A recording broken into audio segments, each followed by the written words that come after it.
All right, it amazes me that I see all of these Christians who are who talk about archaeology proving the Bible true. And yeah, I mean, while there may be certain archaeological sites which do prove uh, certain statements to be historical statements to be true, uh, there are several, I believe, glaring problems. One of those is from the historical record, archaeological record, we can show that Ramses II died of old age after a long reign. Right? There was no drowning in the Red Sea. Right? According to what we know about Ramses II, he didn't die from drowning. There was no he had a long successful reign. I just learned about Jericho, right? According to the archaeology, Jericho was not a city at the time of the conquest of Canaan. The archaeological records show that Jericho was a city, but it had been destroyed long, long before the conquest of Canaan. And there's evidence that maybe a village, a tiny, tiny village was there. You know, maybe one guy uh, with his sheep or something, but it wasn't a city. It had been destroyed. So, I mean, and these are two major pieces of archaeological evidence that showed uh, that major parts, major stories, major parts are just historically inaccurate.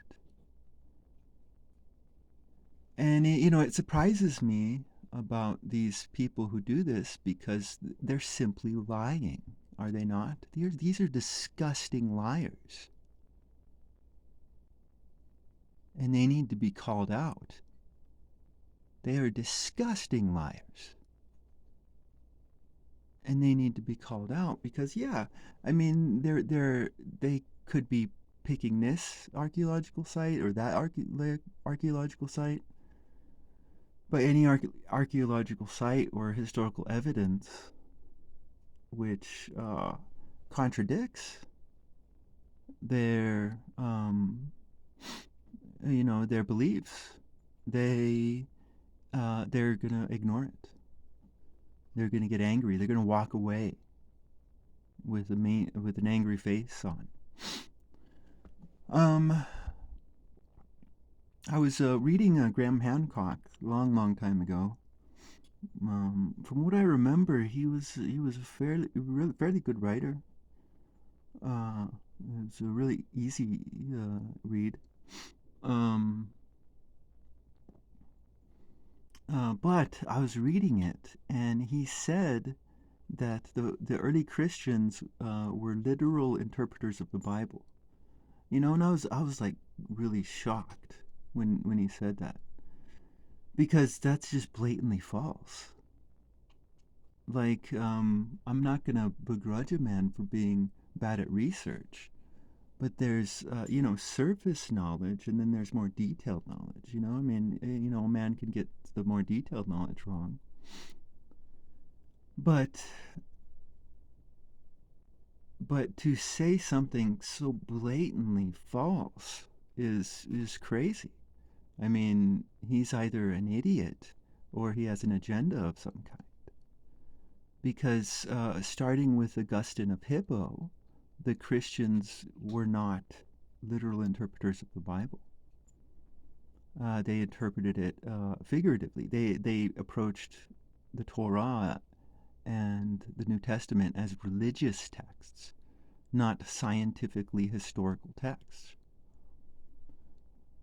Um, Prior to Augustine of Hippo, this wasn't an issue. So how they saw it prior to Augustine of Hippo would be up to interpretation.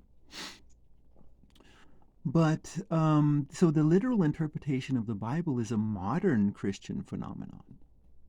right? And we can see who's pushing this modern Christian phenomenon. It is disgusting liars who are pushing this modern Christian phenomenon of literally interpreting the Bible. Um, and I mean, the story about Augustine of Hippo, as I understand it, is that Augustine lived during the dying embers of paganism. But these dying embers still had fight in them. There were a lot of men and women who truly, honestly believed in paganism, and they were sad. And there was this one pagan man who came along, and he read the Torah. You know, he read Moses. He read the writings of the Christians, and he wrote a treatise against the Christians and subsequently against the Jews, right? Because he's writing against the Torah. And what he argues is he argues the same argument that's being argued today. He looks at the Torah and he shows the inaccuracies, the historical inaccuracies. He interprets the Bible literally, and from this literal interpretation lay his judgments. So Augustine of Hippo comes along. Okay, so after he writes this book, then all the pagans just start cheering. They're like, "Yeah, you guys are stupid. You guys are stupid." And so the Christians have to have a response, right? And so what's the response? The response is Augustine of Hippo. And there's this gut reaction that a lot of the lower self will have to have a reaction of nuh-uh, nuh-uh, but Augustine of Hippo, unlike the literal interpreters of the Bible, was a sober-minded man. And what do sober-minded men do? They respect other people. And so Augustine of Hippo respectfully looked at this book and the arguments within it. And the conclusion he came to is that, it's simply what I said earlier. It's a religious text, and it is not to be interpreted as a historical text. And so ever since that point, the Christians were not literal interpreters of the Bible. And so this was, and this was a major event.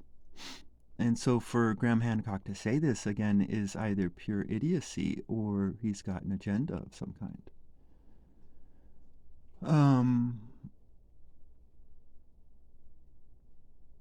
Yeah, no, he doesn't seem to be a man who's really good at research. Um, and that's definitely not a criticism coming from me. But let's see, where do I want to go?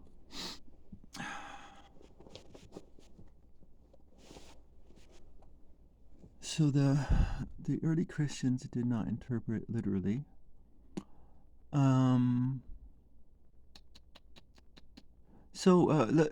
let's go to Moses.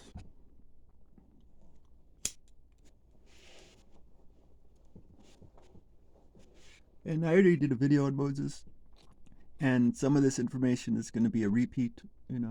Probably maybe all of it. I don't know.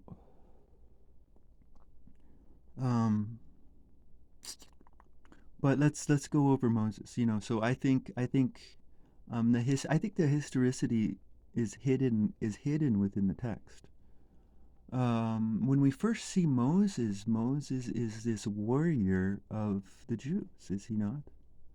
He's a man. He's a warrior that wants to free the Jews, and we see him very militant. Now Moses is writing as very critical of his earlier self because Moses gains wisdom. He calls his son like saved from the Pharaoh or something like this. This shows a transformation of character, but not really a transformation of heart, right? Because the distinction would be wisdom. Moses has become more wise, and that's where the salvation comes from, right? He has better sight now than he did when he was a young buck. But it's very important. But not just a warrior, but he was also concerned about justice, and that's very important to put in because there are many warriors of a tribe who don't care about justice. They have hatred within their heart, and they can put a just face on. They can put, "Oh, I love the tribe" face on, and they can then freely exercise their hatred. But that's not the type of warrior that Moses was. Moses wanted the Jews to be strong, right? And so he you could see that the story where he tried to correct the Jew who was doing wrong.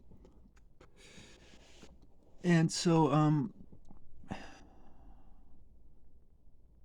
this is what we see. But then what do we see? So what do we see about Moses after he gains wisdom? We see a man who hides, right? This Charlton Heston stuff. Oh my goodness. Like, people need to learn how to read, right? Because if you were living during that time, what would you see? You would not see Moses. Hey, you wouldn't see Moses. You would see Aaron. You'd see the Pharaoh. You would see the elders of the Jews. You would see the taskmasters. But Moses is the guy in the shadows. He's the guy whispering in Aaron's ear. And Moses is very proud of the Jews. He tried to hide the killing of the taskmaster. He like Looney Tunes. He looked this way, he looked that way. But you can't escape the Jews' sight. So you could see Moses is in some ways very proud of his Jews. But eventually, the Jews realize that Moses is in charge, and they realize that, hey, this Aaron guy's an idiot. He's not the one in charge. And so what happens after they see him? What happens after they're like, haha, we caught you? He then starts to judge the people. But what does he do? He passes the judgment off to others. And then he goes into hiding again, does he not? We see a man who is constantly hiding. So even after he becomes the official leader, he's then hiding.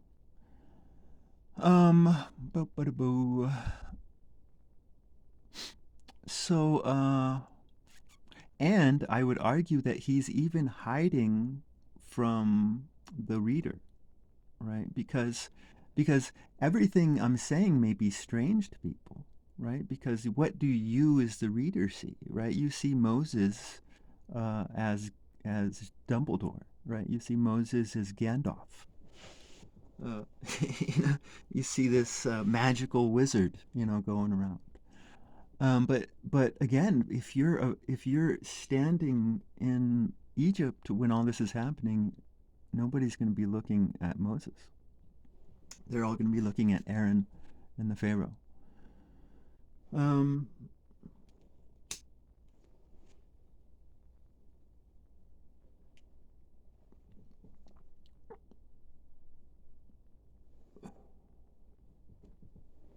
so what then happens, right?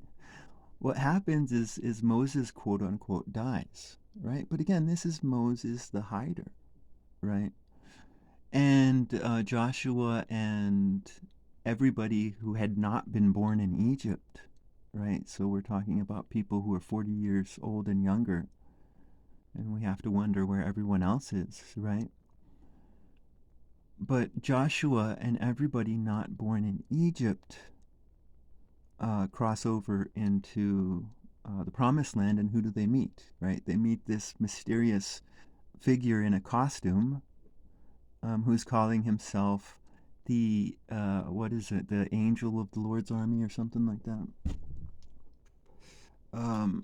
That's Moses. That's Moses. Okay, when Moses said that he couldn't go into the Promised Land of milk and honey because he was 90, almost 100 years old, he was saying, his dick doesn't work anymore. That's a dirty old wise man joke, right? This is a character who's more like the turtle shell master in Dragon Ball. But that was Moses, right? Again, this is Moses the hider, and this is in character with Moses, right? Because Moses may have gained wisdom, but Moses was still the warrior of the Jews, right? But this is a warrior who's not a military warrior. This is a rabbi who is manipulating his people towards a better life. You know, he didn't get lost in the desert for 40 years. He was transforming their behavior, right? This was you know, a behavioral transformation, so that when he dies and he, you know, passes on leadership, um, this will now be a better behaving people, because the Jews of Egypt were bad behaving people. They were they were the exact same as the American people of today, because the same evil wise men are ruling over us, right? And they're ruling over us with their evil wisdom. Um, so that was Moses, right? And I believe at one point in the text it says that Moses will judge the Canaanites, right? And that's what he did. All of those Jews who were born in Egypt and who Moses didn't kill, because he killed a lot of the wicked ones, he sent them as spies into the land of Canaan, right? I mean, Joshua and the others don't know what's going on because he didn't pass on the information. He only passed on the information orally to the Jews like Uliab and others who earned it, right? Who earned that information. But you know, because for Moses, the relationship with God is something that is intimate. You know, Moses cannot have a relationship with God for Joshua and Joshua's people. They have to have their own relationship, right? It's about intimacy. I mean, how? I mean, they've got to discover wisdom for themselves, right? Wisdom has to be discovered by each man and woman and child. It's not something that can be given to you in a book. It's something that each person has to earn, right? And this is why he didn't pass it on, because he loves his God, right? And his God wants an intimate relationship with each man, woman, and child. So to think that Moses would pass on a book which would reveal all knowledge is disgusting and gross, because he's going to put a sanctuary around his God, right? Because ultimately his God is a God of ability, virtue, right? That's what, you know, I mean, so Joshua was Aaron. Joshua was the new Aaron. I hate to break it to all you people. You know, Joshua conquered Jericho. Like, Joshua and them are coming in and thinking that they're probably badasses, right? They're like, yeah, yeah, yeah. You know, but I heard about one archaeological site that was destroyed during the time of the conquest of Canaan, but it wasn't destroyed from without. It was destroyed from within. Right, and it was destroyed because there was the rich and the poor, and it was the rich area which had been demolished, right? And then I think they said a fire spread and then burned down the rest of the city. But it was the rich area which had been conquered by the poor. This was a revolution that had happened. And so that's exactly what Moses did. He sent the Jews born in Egypt, who didn't enter into the promised land. He sent them into Canaan, right? And he didn't conquer like a wicked man. He conquered like a wise man, right? Because he would not kill innocent Canaanites. Okay, and so and that's what he did. He sent these spies in to harvest the Canaanites, right? So that during the time of conquest, the wicked Canaanites would die and the good Canaanites would live. This is what happened during the conquest of Canaan. And I think it's very clearly in the text, but it's hidden within. The surface story is just not true, right? This is a symbolism. The water that overwhelmed the Pharaoh was a palace coup, right? Because Moses begins by talking about the wise men, right? The wise men were not in charge, or Pharaoh was not in charge. The wise men were in charge,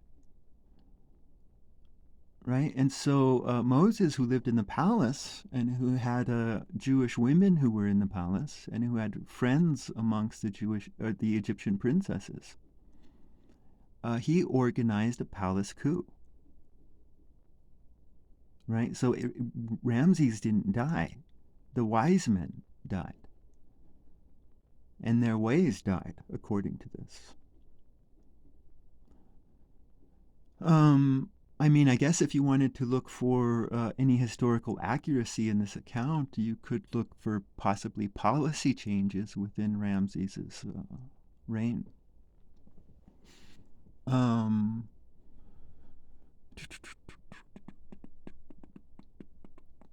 yeah, no, and the water that overwhelmed was just the water of emotions and passions, right? Um, and by splitting the Red Sea and walking past the water, like Moses is the man who's not going to let the water drown him, right? So he's not going to let the distress overtake him, right? This is a badass. He's just gonna keep on walking. The Jews may be complaining, "Hey, let's go back to Egypt. Let's go back to Egypt," and he's just gonna keep walking. You're like, "No, we're heading into the desert."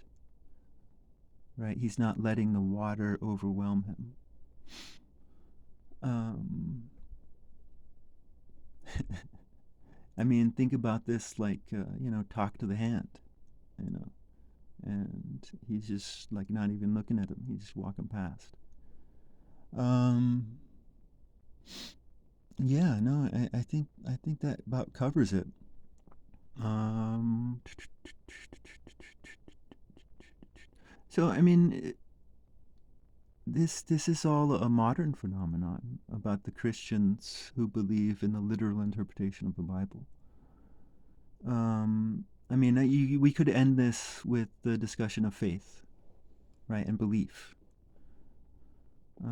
I don't know where Jews technically stand on faith, but I think the Torah speaks about belief, right? You cannot have faith or belief without doubt. That is just the tyranny of the dictionary. And we all have to bow to the tyranny of the dictionary.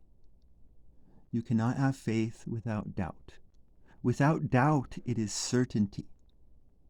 And the Christians of today do not have faith or belief. That is not ad hominem. That is the dictionary. That is the tyranny of the dictionary. That is just fact. Modern day Christians do not have faith and they do not have belief. They have certainty. Okay, because as I've just proved, you can still believe in the Torah, and not care about its historicity.